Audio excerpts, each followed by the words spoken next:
Bonjour à tous, moi c'est Coralie. On est heureux de vous retrouver avec Laurent pour la deuxième partie de l'apéro sans les kilos.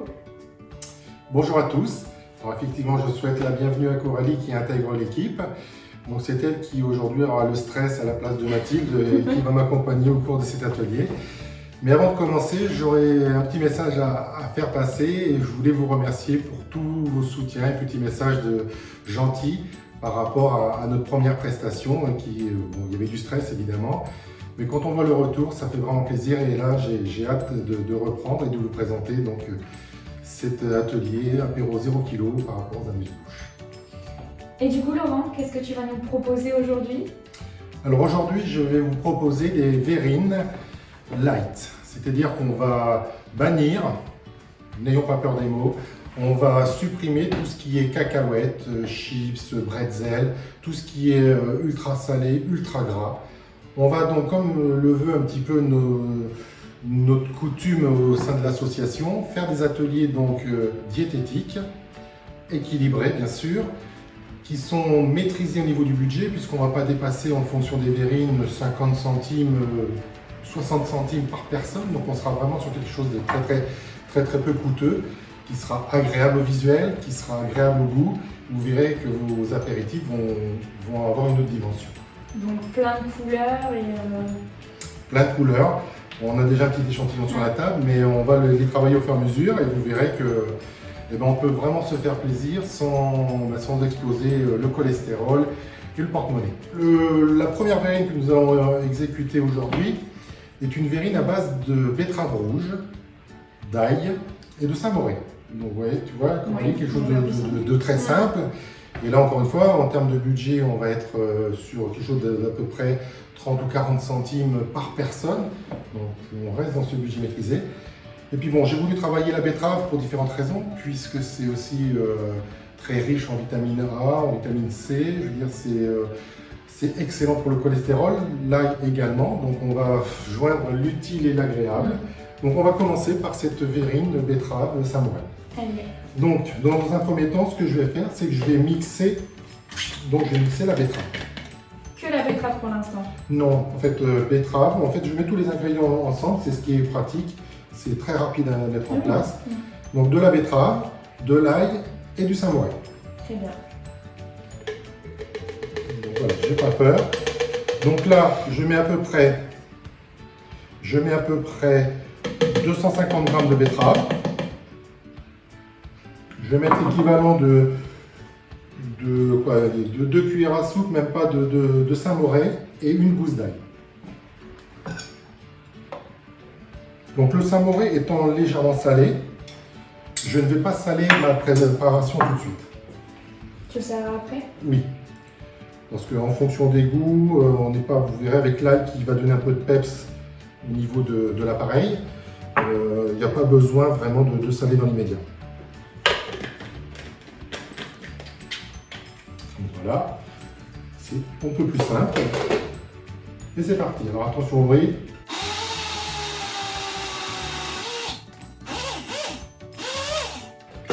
Très bien. Alors, il faut savoir également, donc là j'ai mis l'équivalent d'une betterave et demie, à peu près. Alors il existe au niveau des betteraves différents conditionnements et vous avez plus ou moins de jus. Donc l'intérêt du jus, c'est de pouvoir faire en sorte que votre appareil, donc l'appareil c'est en fait la préparation en termes de cuisine, ça vous permet d'avoir une préparation qui soit plus ou moins liquide, onctueuse. C'est vous qui choisissez la consistance en rajoutant du jus ou pas de betterave. Une fois que c'est bien mixé, on va pouvoir le mettre en verrine. Okay. Donc voilà. Très simple, très facile. Très fort. C'est le métier. Donc voilà, nos premières verrines, vous voyez, en quelques minutes, on a pu faire quelque chose de très beau visuellement. Le goût, vous verrez, c'est extraordinaire. Et c'est quoi que tu as rajouté dessus? Ce que j'ai rajouté dessus, en fait, j'ai mis, donc pour la décoration de la ciboulette, mais j'ai parsemé un tout petit peu de piment d'Espelette, qui va rajouter un petit peu de peps en plus pour ceux qui aiment. Alors on peut mettre du poivre, on peut mettre des choses comme ça qui sont très simples et qui rehaussent en fait l'appareil. Voilà, donc la première verrine betterave samouraï. Donc, si on est sur les couleurs, on a du rose, on fait quoi? On va poursuivre avec du vert. Donc là, on va poursuivre avec des petits pois. Ok. Donc c'est vrai que c'est original de consommer des petits pois en apéritif sous forme de verrine. Donc on va l'associer avec du citron jaune, avec de la poudre d'amande. Et j'ai juste une question, le petit pois, c'est un féculent, c'est un légume? Alors, très bonne question, effectivement.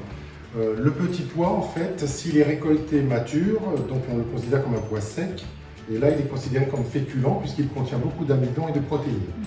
Si on le récolte de façon immature, donc pois frais, on va le considérer comme un légume vert. Alors il faut savoir également que le petit pois est le plus calorique de tous les légumes. Parce que pour 100 g de petits pois, vous avez 171 kcal, que la moyenne des légumes se trouve à 35.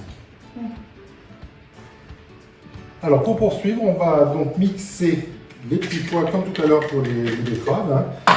Donc je vais mettre mes petits pois dans mon mixeur. Donc là on est parti pour 250 g de petits pois.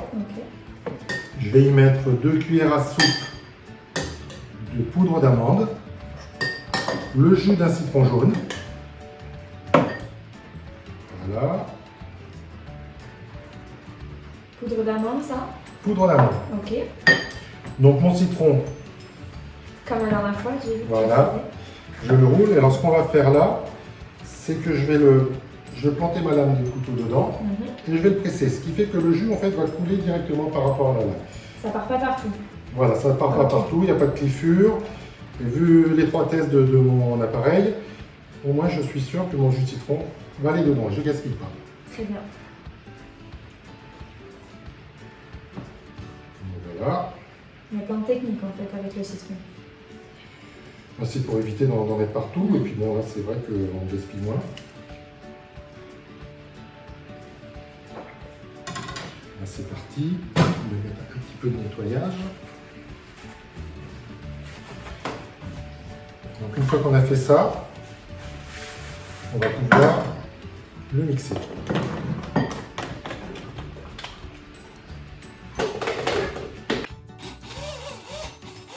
Alors, quand c'est compliqué comme ça, que l'appareil ne se décolle pas, c'est pas un problème, pas de panique.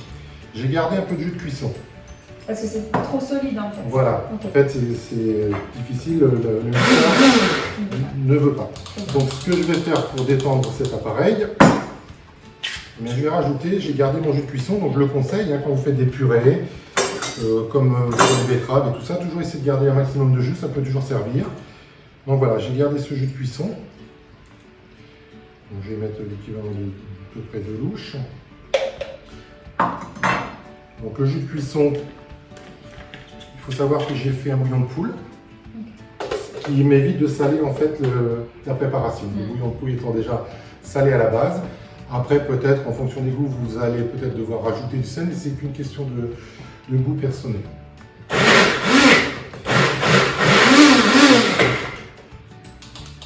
On n'hésite pas. Alors, je ne vais pas trop rajouter de jus de cuisson parce que moi, l'intérêt, c'est d'avoir quelque chose de relativement solide.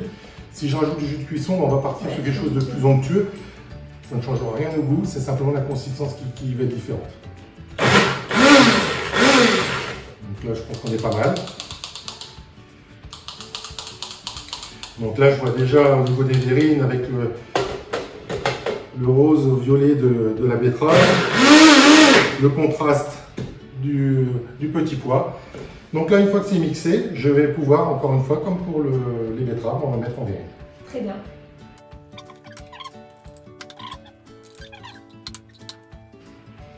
Donc une fois qu'on a fait ça, donc là je rappelle la pâte d'amande, enfin la poudre d'amande, les petits pois, le citron. Je vais y rajouter quelques petits copeaux de chorizo. Donc là on va avoir le contraste un petit peu de ce côté un petit peu sucré du petit pois. Et donc le chorizo va amener un peu de peps et un petit peu ce goût un peu plus salé. Bon, voilà.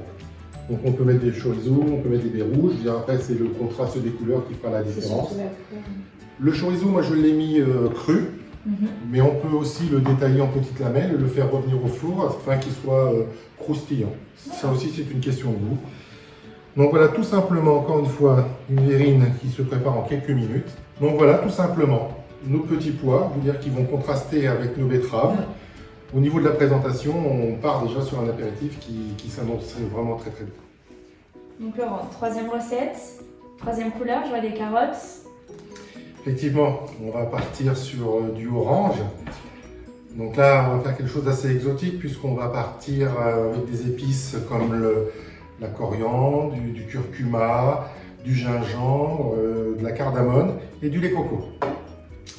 Donc là, on va se faire une verrine qui sera un petit peu proche du smoothie. Qui aura une consistance dans la texture. Oui. Voilà. Et puis quand on continue un petit peu sur notre lancée, on va ajouter beaucoup de couleurs sur cet apéritif et on va apporter également des goûts complètement différents. On reste toujours sur quelque chose de light. Carottes, 33 kcal pour 100 g. La patate douce, on tourne entre 80 et 90. Donc on est vraiment sur quelque chose, encore une fois, qui sera agréable à manger et je dirais même sans limite, sans modération. Donc voilà, comme les précédentes, on va mixer. Très bien. Les carottes, tu les as fait cuire avant? Tout à fait. Alors, pour gagner un peu de temps, effectivement, je me suis avancé sur les carottes et sur les pommes de terre, puisqu'elles sont quand même assez dures. Donc j'ai une cuisson qui tourne entre 35 et 40 minutes. Je n'ai pas salé mon eau, puisqu'on va avoir quand même des épices qui vont apporter ce sel. Donc là, on est sur un bouillon clair que j'ai gardé dans ce bol-là. S'il y a besoin de détendre l'appareil tout à l'heure, comme pour les petits pois, en fonction de la texture que je souhaite avoir, j'ai gardé mon jus. Après, je pourrais le jeter. Donc on y va. Et Coralie, si tu veux, je vais t'apporter une fourchette. Très bien. Et je vais te laisser... Tu mets les carottes, c'est ça? Voilà, on met le mélange. Alors je pense que la fourchette ne doit pas être adaptée. Non, pas du tout. Alors je vais disparaître. Voilà, c'est ce qu'on appelle les joies du direct. Merci. Tu me dis ça? On va faire la moitié du blender. D'accord. Donc là, je suis parti sur 300 g de carottes et 140 g de patates douces. L'équivalent, je dirais, normalement d'une douzaine de verrines. Parfait. On va rajouter les épices. Je te laisse faire. Allez, allons-y. Donc là, ici, la coriandre, une petite pincée ou deux, ça va le faire. Là, j'ai mon gingembre. Donc le gingembre, j'ai coupé un morceau, il y a quoi? Il y a 5 g. Donc c'est pareil, je ne vais pas tout mettre parce que le gingembre, en plus, il est frais, donc ça va vraiment être très très fort. Ce qu'on fait dans ces moments-là, c'est que là, pareil, on va le mixer et ensuite on goûte, tout simplement. Et en fonction des goûts, on peut rajouter des épices ou pas. Donc le curcuma. Donc le curcuma, on sait tous que c'est antioxydant. Donc c'est excellent. Donc là, la cardamone, pareil. Des petites cuillères, pas beaucoup. Et là, je vais y ajouter mon lait coco. Donc lait coco. Alors là, si j'avais fait mon appareil en entier, j'étais sur 175 ml, enfin 175 g de lait coco. L'appareil, c'est toujours ce que tu appelles le mélange. En fait. Voilà, l'appareil, en fait, c'est ce qui se trouve à l'intérieur de mon blender. Quand vous faites une quiche lorraine, ce que vous avez dans votre saladier, ça s'appelle l'appareil gamme. D'accord. Voilà. Et donc là, il me manque un ingrédient. Le citron vert. Voilà. Donc, je vais rouler le citron comme d'habitude, ce qui me permet de le rendre beaucoup plus mou et de faire en sorte qu'il y ait beaucoup plus de jus. Donc là, je vais changer de couteau. Je vais prendre celui-ci, comme tout à l'heure, je mets. Et là, j'y vais. Donc tout simplement. Donc mon jus de citron. Donc là, il faut. Je rappelle également que donc, Mathilde vous fera le récap sur le site, mais toutes nos recettes, donc vous allez avoir les quantités exactes, sont faites pour 4 personnes. Très bien. Et si jamais vous avez la moindre question, on a un mail, donc c'est question.prevendbus@gmail.com et vous pouvez nous poser toutes les questions.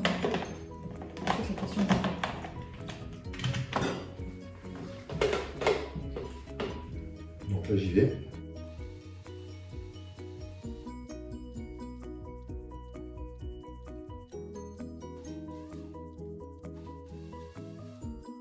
Bien, donc là, une fois qu'on a mixé, on a mis tous nos ingrédients à l'intérieur, on va pouvoir mettre en verrine. Je m'en occupe.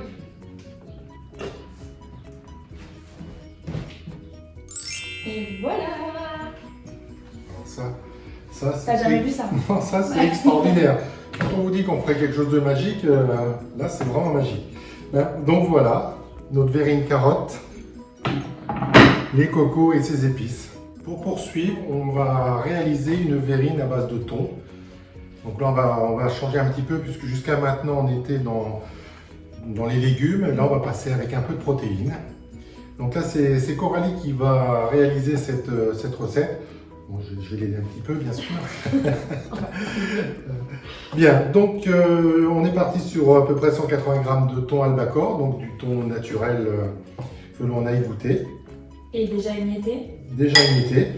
J'ai gardé un peu de jus, parce que si on veut, au niveau de la consistance, faire quelque chose de plus lisse, de plus liquide, ben, on rajoute plus ou moins de jus. Après, si on n'en a plus besoin, on le jette. Donc, pour cette recette, je vais mélanger de l'estragon. Donc là, on va mettre 2 pincées d'estragon ici.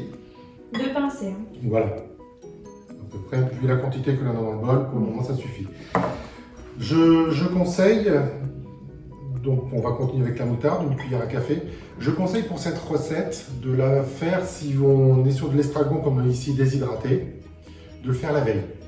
Comme ça, l'estragon aura le temps d'infuser dans la préparation et ça sera meilleur pour le lendemain. Si vous êtes sur des herbes fraîches, voilà, vous le faites sur le jour même, c'est très bien. Donc, cuillère à café de moutarde. On va mettre 2 cuillères à café d'échalotes. Voilà. Et on va mettre le samouré, 2 cuillères à soupe de samouré, pour à peu près 180 g. On met la totalité à peu près ici. Hein, donc là.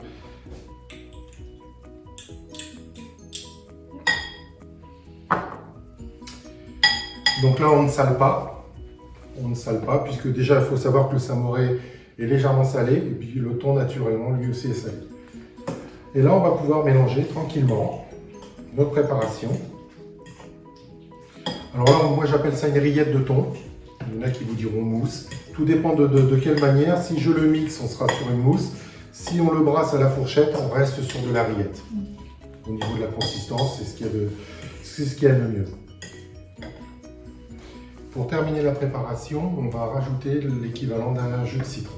Okay.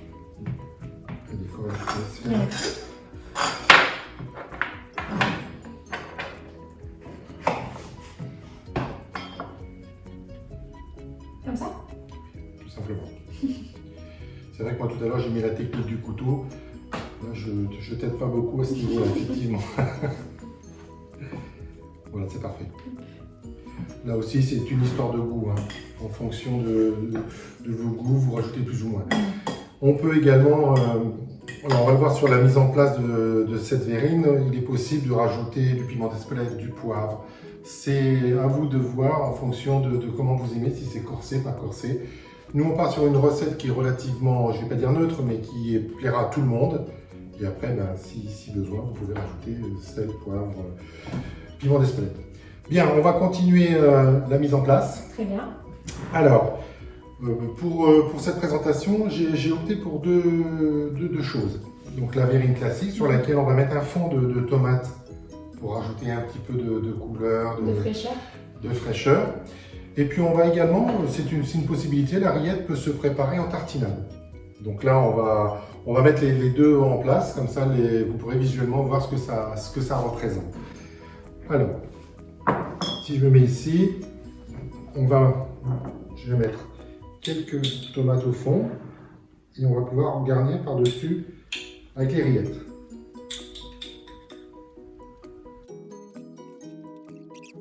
Donc là, j'ai ciselé de la ciboulette. Que tu rajoutes dessus. Voilà, je vais rajouter dessus et puis je vais rajouter quelques petites baies rouges. Tout simplement.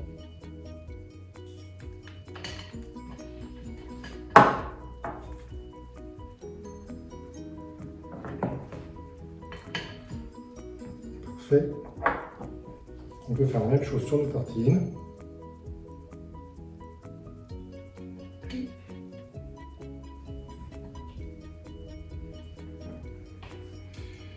Voilà, j'imagine qu'on va se régaler. Hein. Bon, les tartines qui sont quand même beaucoup moins diététiques que les petites baies. Tout à fait. Il faut le souligner, effectivement, on est parti nous sur un apéritif light. Il est vrai que le pain, bon, si vous faites attention, c'est pas un écart, mais un petit écart quand même. Maintenant, je dirais quand vous regardez l'ensemble de ce que l'on a préparé, si vous avez une tartine, franchement, c'est pas ce qui va faire des ordres dans votre apéritif. Bien, mais c'est important de le souligner effectivement, et c'est pour ça qu'on laisse le choix. Ouais. C'est en fonction aussi si vous êtes gourmand, si vous faites attention ou pas. Enfin, vous avez le choix. Voilà. Donc on a terminé nos rillettes de thon. C'est super joli. Donc là, pareil, on est sur une présentation très simple, hein, je dirais, mais qui au niveau visuel est très agréable. Et du coup, pour la dernière recette, qu'est-ce que tu nous proposes? Alors pour la dernière recette, je vais faire des crevettes cuites à l'ail, persil, piment d'Espelette sur un lit de sauce cocktail. Donc la sauce cocktail, normalement, c'est une base de mayonnaise et de ketchup. Nous, on va remplacer la mayonnaise par des petits suisses. Donc on reste toujours sur cet aspect light. Alors, effectivement, on n'aura pas la sauce cocktail vraiment, mais on va vraiment s'en rapprocher et c'est bluffant en fait de remplacer le gras par quelque chose de beaucoup plus light. Bien. À la limite, Coralie, si tu veux, comme tout à l'heure, je vais te laisser faire le mélange. Donc on va prendre 3 petits suisses. Ok. 3 petits suisses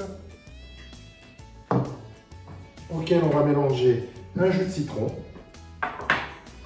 Un demi-citron. Un demi-citron. Oui, un demi-citron.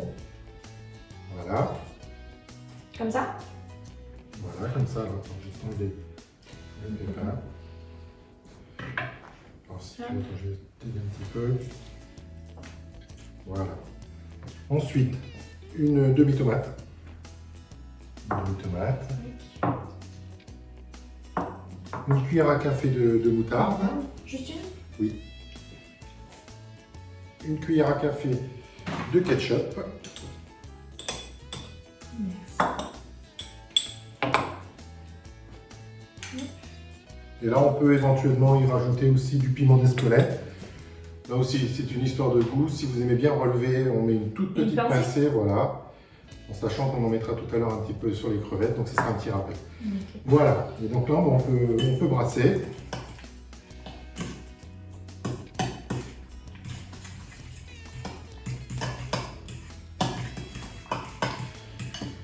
Donc là, je vais remettre un peu de ketchup parce que je trouve que c'est...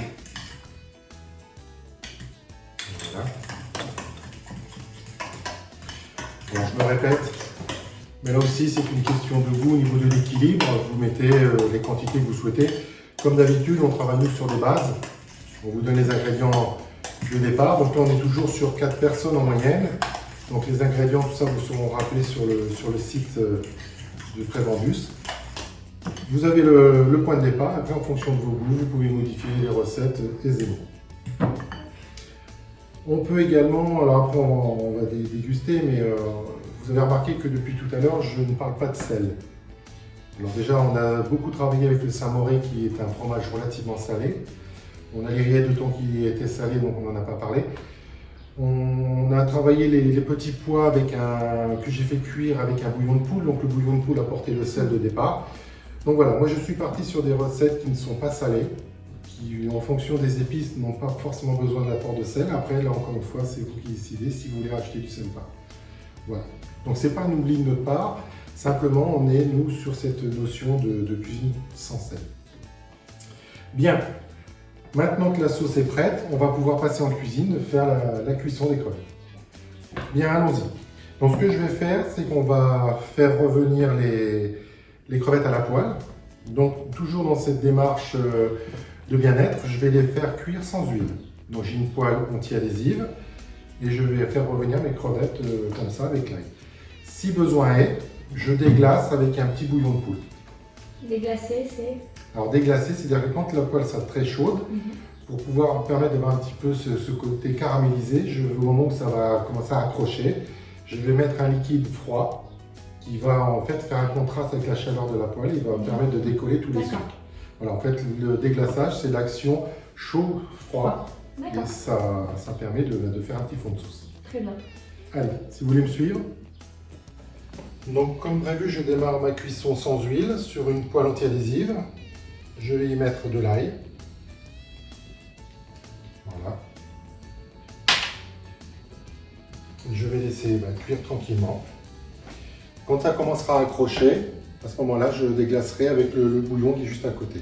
Mais vraiment très légèrement. C'est l'histoire d'une cuillère à soupe sur l'ensemble de la poêle. C'est pas la peine non plus de dénaturer le goût des crevettes avec le bouillon de poule. Donc là, je suis parti sur une cuisson à thermostat 6-7. Donc là, il n'y a plus qu'à attendre.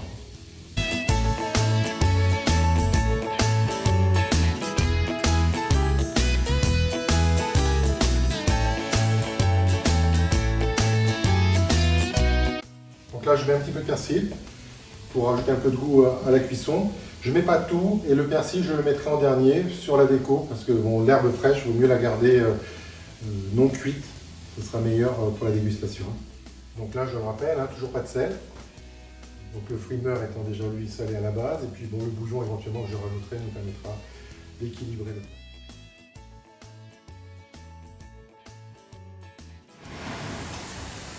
Donc là, ça commence à accrocher.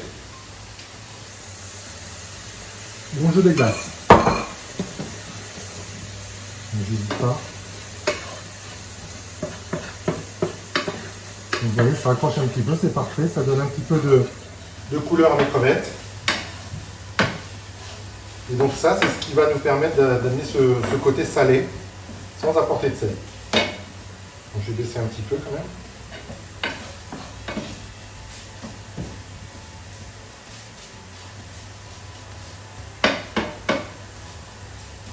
Donc la crevette étant quand même un produit relativement fragile, il faut être prudent sur la cuisson. On n'est pas sur des cuissons longues, on n'est pas sur des cuissons rapides non plus, parce que sinon le produit va se contracter, vous allez avoir quelque chose de caoutchouteux et c'est pas bon. Donc là, vous voyez, on n'est pas loin de la fin de cuisson. Donc, si je regarde le fond de ma casserole, vous voyez, c'est pas cramé, c'est simplement les sucres qui sont là.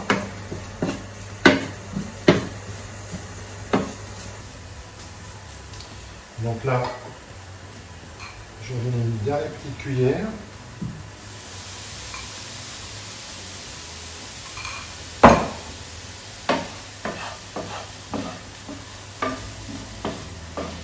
Voilà. Ce qui fait que je déglace bien ma poêle.